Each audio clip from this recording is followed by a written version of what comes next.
Welcome to Evolutionary Men, where we learn to lead in life and love with head, heart, and guts. This is for men wanting to deepen their presence in the world, clarify their purpose, more easily connect with their power, and find ease in dating and relationships. I'm your host, Jason Lang. Let's get started. Before we dive into this episode, if you're a man that's looking to make some big changes in your life in 2023, I wanted to let you know about my program, The Heart of Shadow. The Heart of Shadow is a 10-week hybrid journey for men that includes virtual sessions and a 3.5-day live retreat in Northern California next February. That's all about shadow work.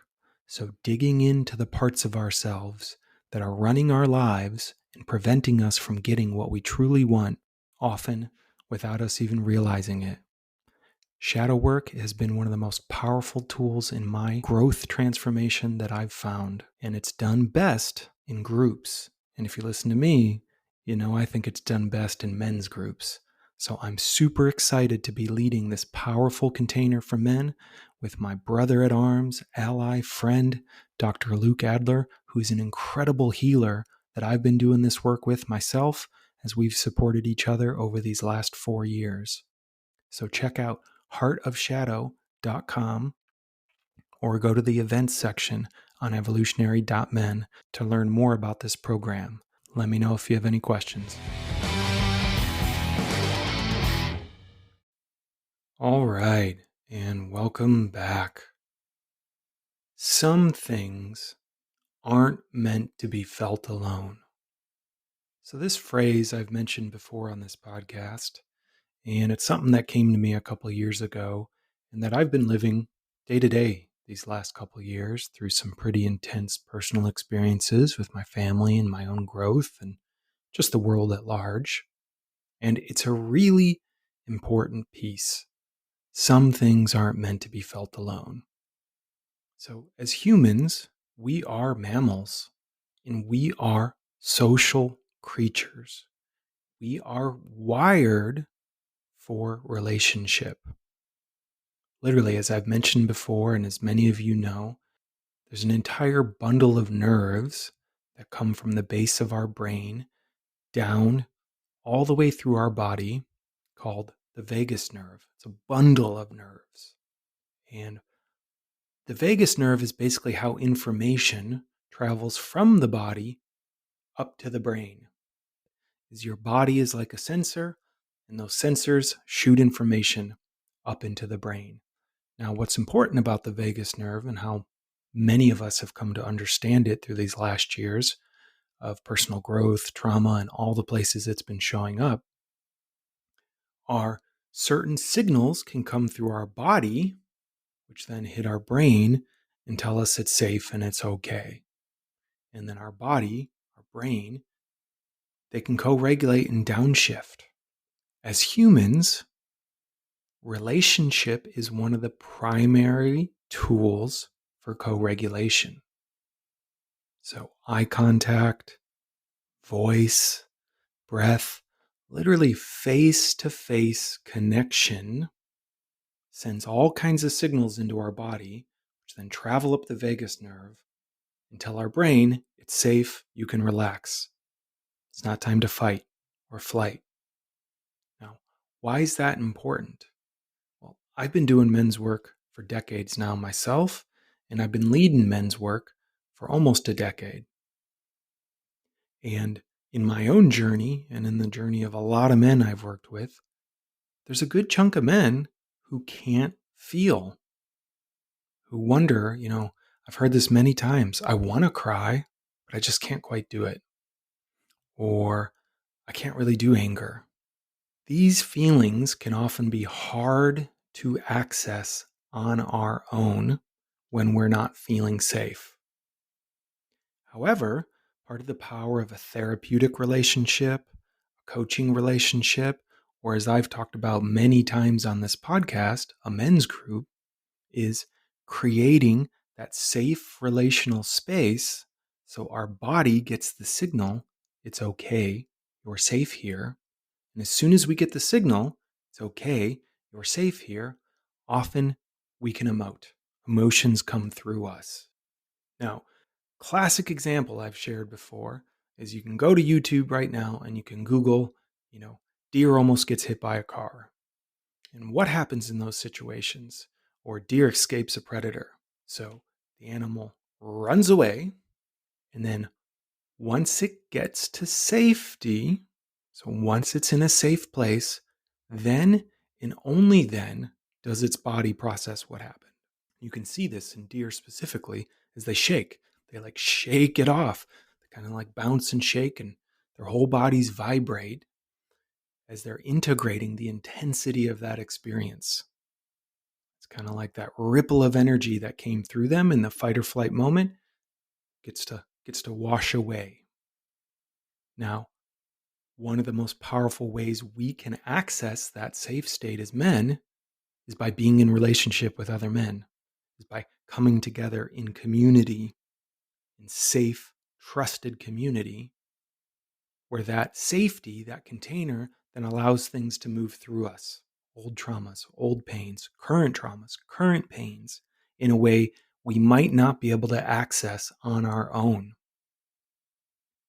And one of the wild moments we're living through right now is that, particularly here in the West and in a lot of the modernized world, modernity, the Industrial Revolution, everything we've been through was about personalization and privatization. So it was about the person, not the community, to a large extent. And as someone who grew up here in the US, I think this is a big part of why our country and so many people here are in so much pain. Everything was divided up. This bullshit concept of the nuclear family was literally invented in the 50s and 60s to promote suburban housing and growth. And it's not at all natural or normal. Being so atomized, split apart, living in our own little private bubbles, and then you add on automobiles on top of that, where we drive to and from work alone most of the time, separate most of the time, has created a tremendous amount of disconnection in our culture.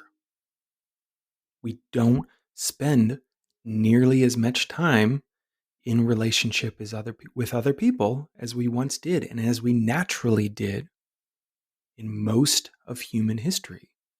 And I think it's one of the reasons that so many men are suffering these days from a crisis of loneliness. It's off the charts. Suicide numbers are off the charts.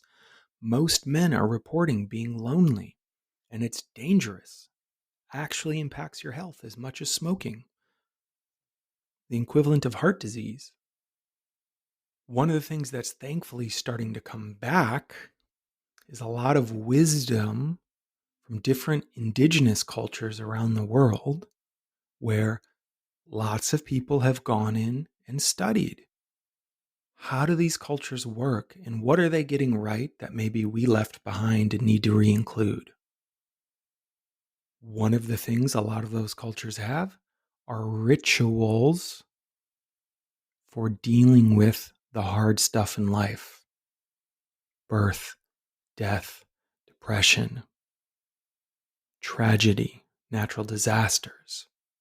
In all of those occasions, communities come together and communities process together. We are meant to process emotion socially, with our voices, with our bodies, to rhythms, to movement, to touch. And that's how it was for most of the human experience until just this last 100 years or so, when everything started getting atomized and divided, like I said. And where emotions in most families aren't something that are welcomed, aren't something that people know how to deal with. And there's no tribal elders around to help you integrate that, whether it's death of a loved one, or the loss of relationship, or any kind of physical injury that drastically changes someone's life.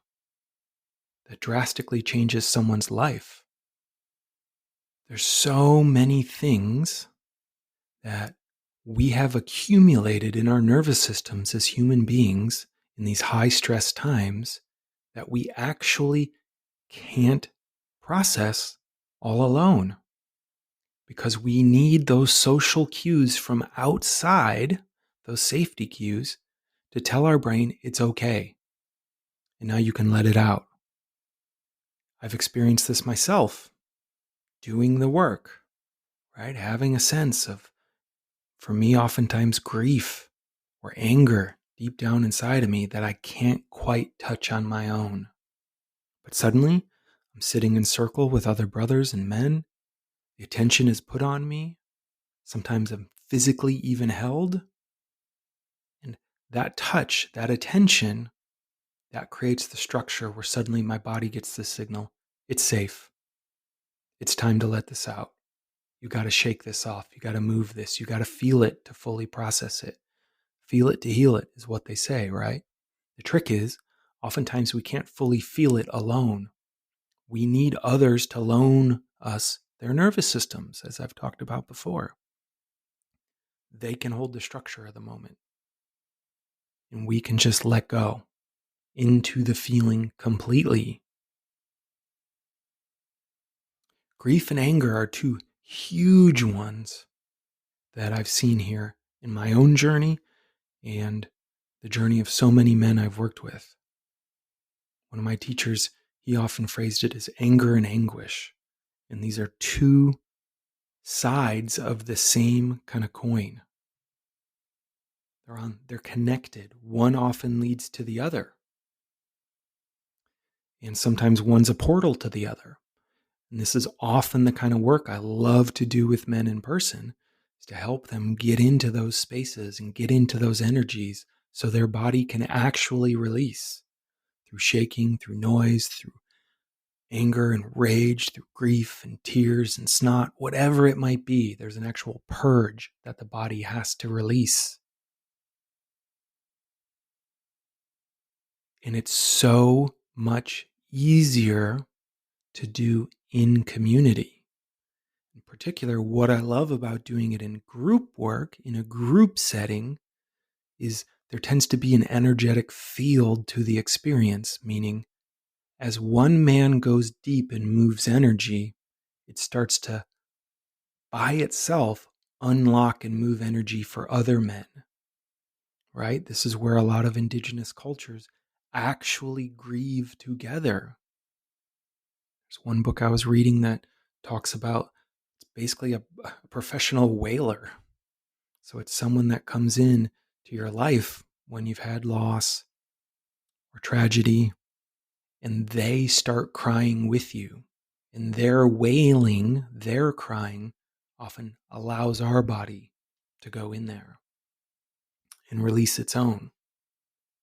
And that happens in the group as one man sees another man go in deep and get real, raw, and authentic, and touch oftentimes very painful places inside themselves, or feel really intense emotions that they didn't know they could do.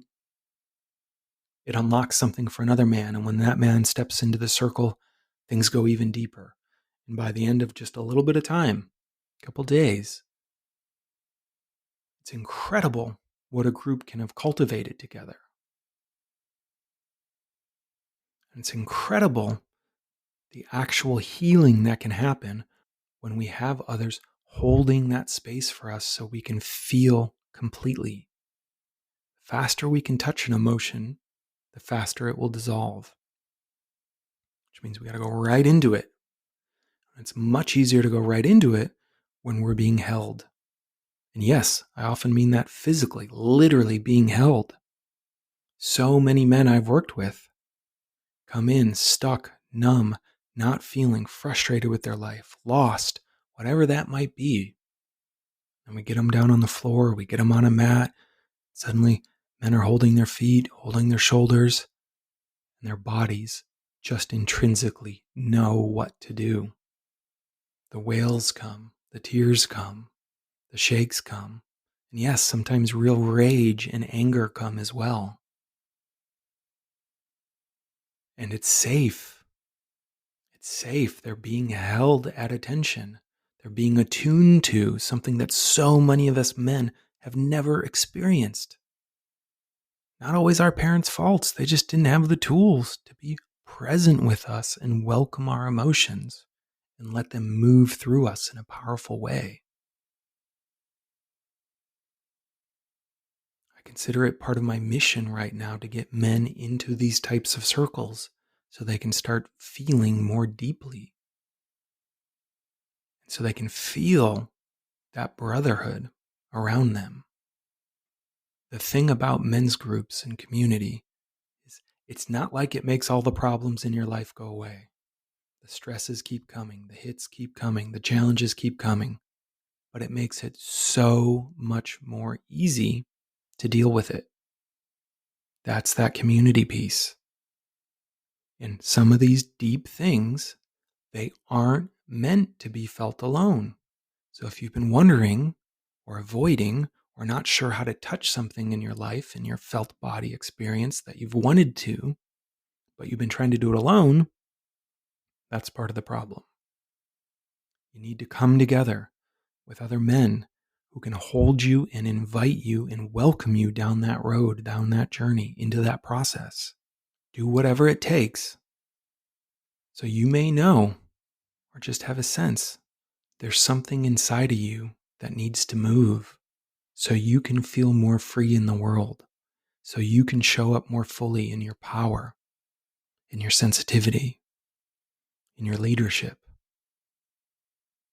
It's on you to find the spaces where you'll feel safe to express those things, to feel those things, to explore those things. That's your responsibility as a man this day and age.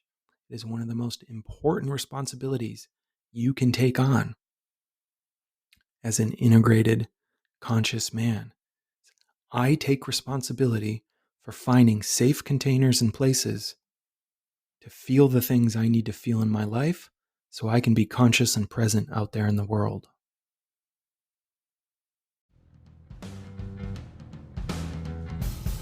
You want some help? Please check out my new program, The Heart of Shadow, which starts January 3rd, 2023. And I'll be co-leading it with my brother-at-arms, Luke Adler, who's an incredible doctor of Chinese medicine. And we're going to be doing some very deep shadow work. Join us.